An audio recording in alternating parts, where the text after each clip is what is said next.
di nag bi ñu abonné ak pisu Orange léegi nag ñuy jënd ay services yu Orange di jaay léegi nag ñu gis ni Orange dafa toog ba mu nekk ko rek soppi lépp te waxtaanu ceeg kenn waxtaanu ceeg abonné yi ala ko àdduna doxeetul noonu léegi nag bi mu defee loolu ñun ñu waxtaan suñu biir nga xam ne ci responsable yi nga xam ne ñoom ñoo jiite waxtaan woowu sunu camarade Clédor bokk na ci ak man mii Dame Mbodj ak Madina Dieng ak Massour Mboup ñu toog waxtaan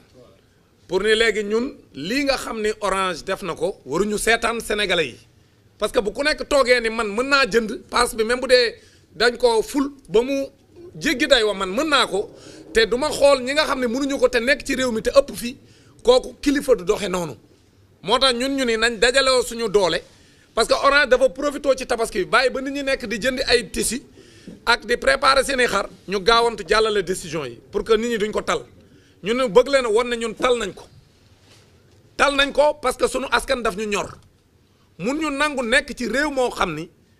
dafa am ay sart ki règlement ak ay loi ñu tege ko ne la def lu leen neex li ñuy wax nag d'abord mooy nguurug Sénégal bi muy delloowaat licence bi maanaam pour Orange am droit kon ne di ko exploiter daf ko wanteer ni mu ko wanteere mooy yeesalaat bi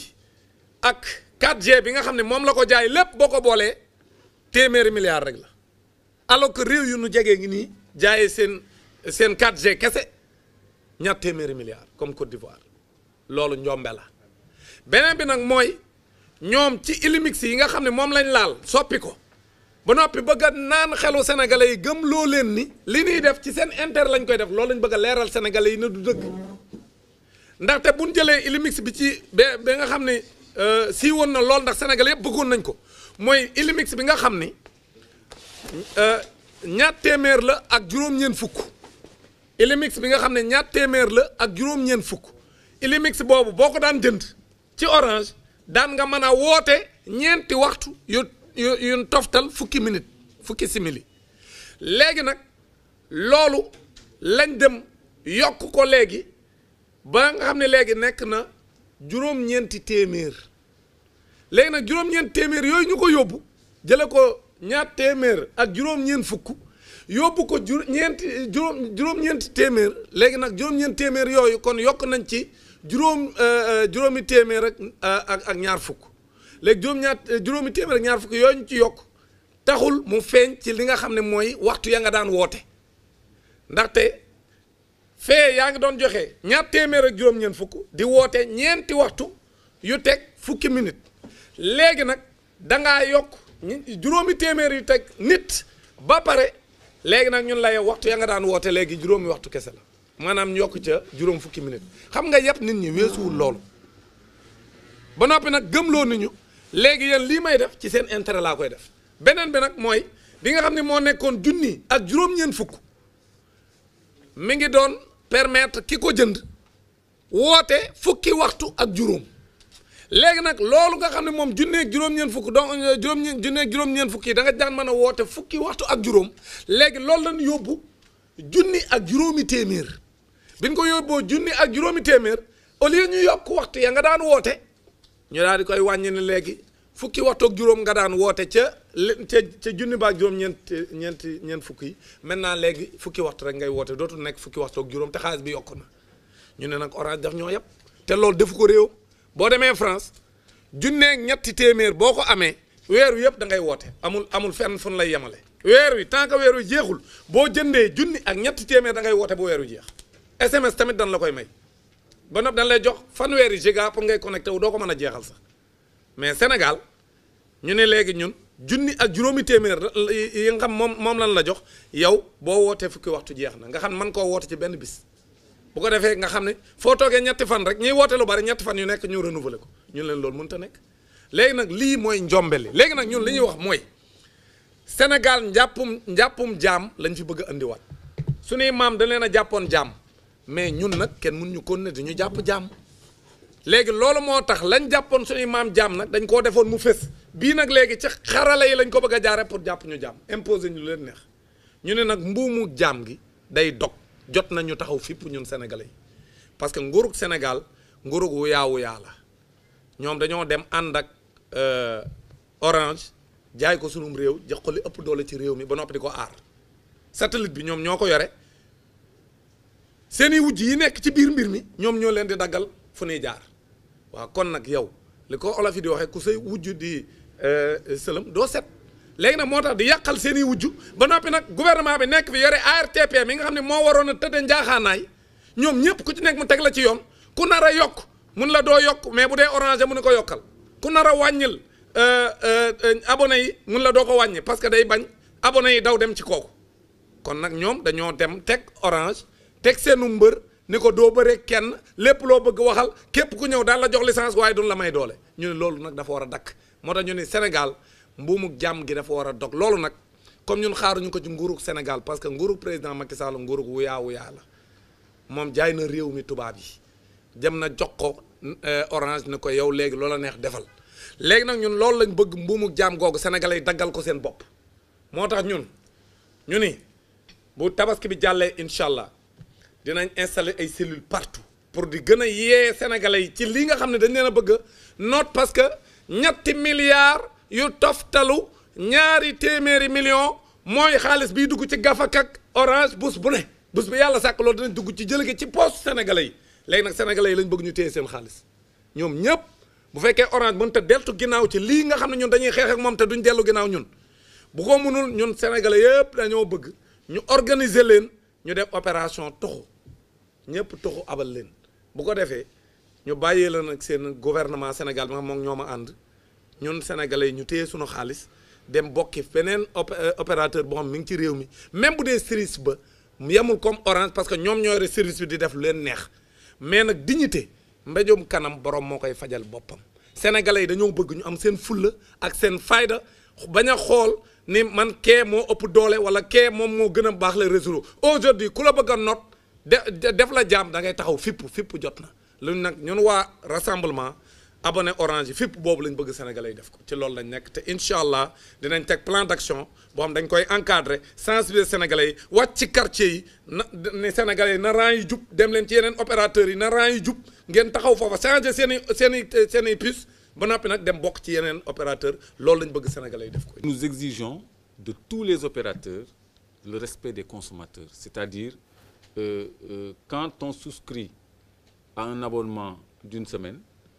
qu'on puisse avoir une consommation qui nous amène à une semaine. Parce que le mot illimix renferme illimité. Et quand c'est limité, on vous dit X giga, Y minutes de communication, c'est limité. Illimix, étymologiquement, c'est illimité. Donc, on veut seulement que les opérateurs fassent preuve de largesse pour appliquer l'illimix dans son véritable contexte et dans son véritable sens, comme on le fait en France, et comme un opérateur tente de s'y essayer. Parce que, je ne vais pas le citer, j'ai donné l'exemple tantôt d'un opérateur qui, pour une souscription de 5 900, donnait la téléphonie illimitée tout le mois dans son propre réseau. Et environ 10 heures de temps pour les autres réseaux, plus 20 gigas de connexion. Il est presque à 30, il a fait des efforts. Et il n'a pas le privilège qu'Orange a. Donc ce que nous exigeons d'Orange, nous l'exigerons des autres opérateurs. Maintenant, quand on n'a pas le choix, quand on choisit le moins mauvais, c'est-à-dire le plus avantageux,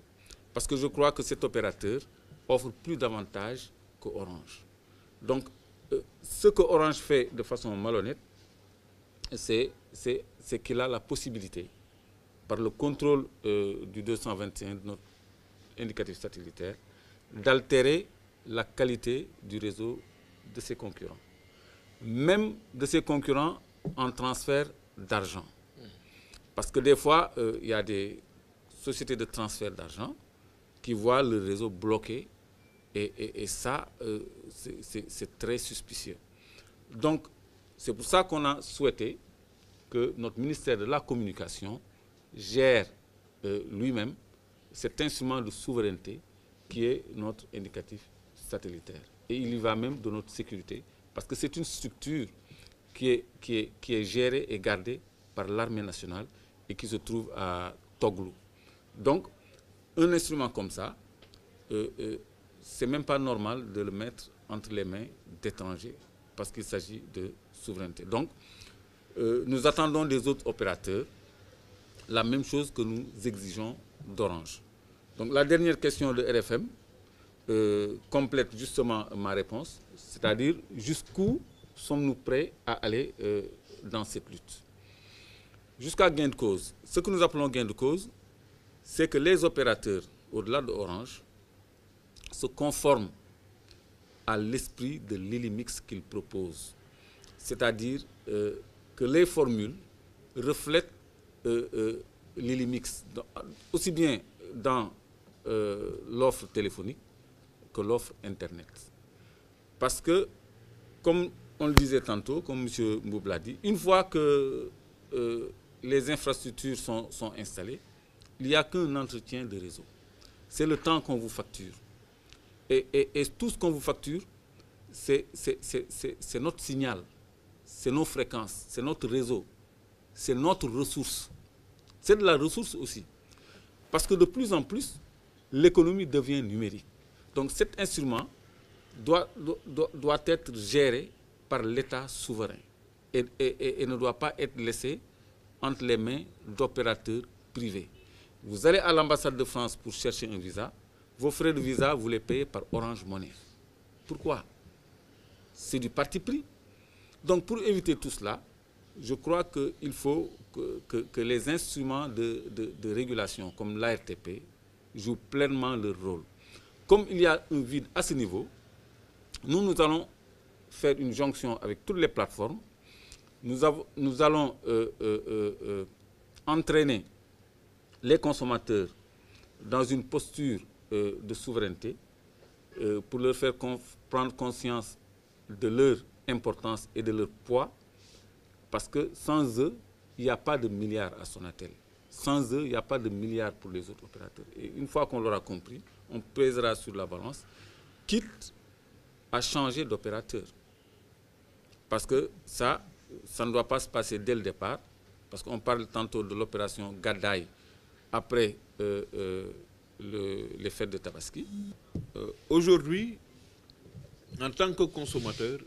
j'ai choisi mon opérateur, qui est Orange, avec qui je suis depuis plus d'une dizaine d'années. Lorsqu'une telle décision est prise,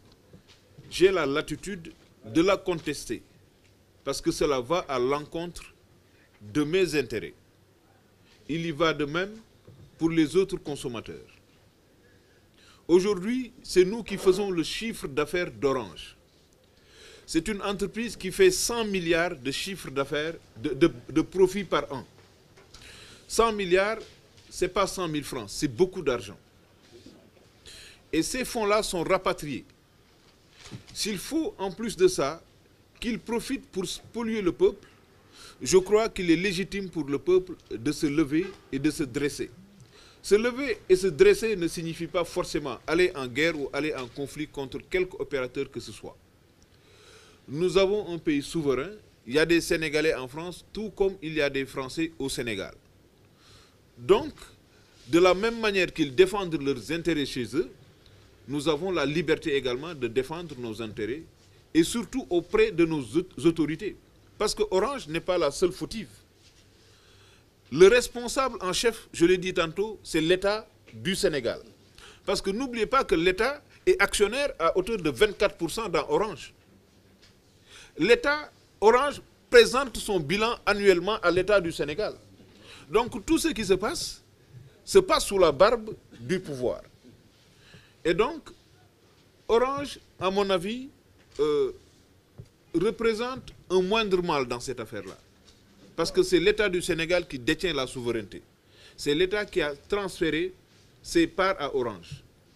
Avant de nous attaquer à Orange, nous nous attaquons d'abord à l'État du Sénégal. Parce que ça, il faudrait que c'est une précision de taille qu'il convient d'apporter. Je l'ai dit tantôt, nous ne faisons pas de discrimination entre les opérateurs. Il faudrait qu'ils apprennent à respecter les consommateurs. Et que le tarif, je ne veux même plus, nous ne voulons même plus qu'on parle